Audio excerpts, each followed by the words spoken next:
સિંહ Asia ખંડના Bharat દેશના ગુજરાત રાજ્યના કુદરતી રીતે વિહરે છે.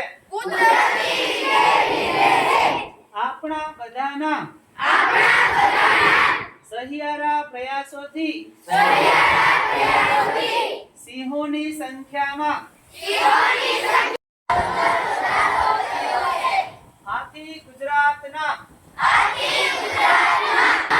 એશિયાઈ સિંહોના સંરક્ષણ માટે